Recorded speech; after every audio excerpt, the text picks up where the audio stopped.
আসসালামু আলাইকুম এভরিওয়ান। এই যে দেখেন যে আমার সেই পাহাড়ি রাম ছাগলের বাচ্চা এটা, আর ছাগল। তো এই জায়গাটা হয়তো কালকে পরিষ্কার করা হচ্ছিল না, তো আজকে সকাল সকালেই এই যে পরিষ্কার করে দিতেছে। তো এই যে মোট এখন ছাগল আছে 7টা। এই যে দেখেন টোটাল ছাগল আছে 7টা। আর এই যে সাইডে একটা বাচ্চা যে শুয়ে রয়েছে। তো এইগুলারে লালন পালন করতে একটু কষ্ট হয় আর কি, কিছু করার নাই। তো এই যে পাহাড়ি রাম ছাগলের যে বাচ্চাটা আপনাদেরকে আমি দেখাই, যে দেখেন কত সুন্দর একটা বাচ্চা হয়েছে এবার।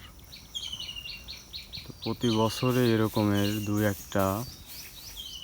দুইটা তিনটা বাচ্চা হয় এরকমের কোয়ালিটি ঢক, দেখছেন।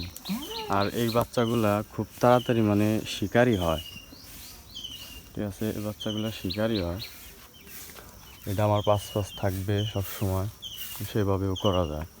এই বাচ্চাগুলো এগুলো দেশি খাসির বাচ্চা। দেশিগুলা দেখলেই বোঝা যায় যে দেশি ছাগল কীরকম। এই দেখেন যে মাছ মরে গেছে, এই যে 3টা দেশি ছাগল 3টা। আর ওইগুলাও এই যে এই ছাগলটা হচ্ছে রাম ছাগল, এই যে এটা। তো এটার পেটের থেকে এই যে পাহাড়ি রাম ছাগলের যে খাসির বাচ্চাটা হয়েছে এটা। আহ আহ আহ আহ আহ আহ আহ তো এখন আসতেছে না, কিন্তু এই ছাগলগুলো শিকারি হয়ে যায় দ্রুতই। এই যে বাড়ির পশু পাখি সব কিছু মিলেই এই সাংসারিক জীবন।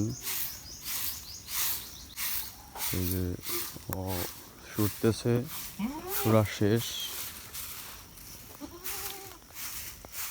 তো এইভাবে করে এই প্রতিদিনের কাজগুলা করা হয়।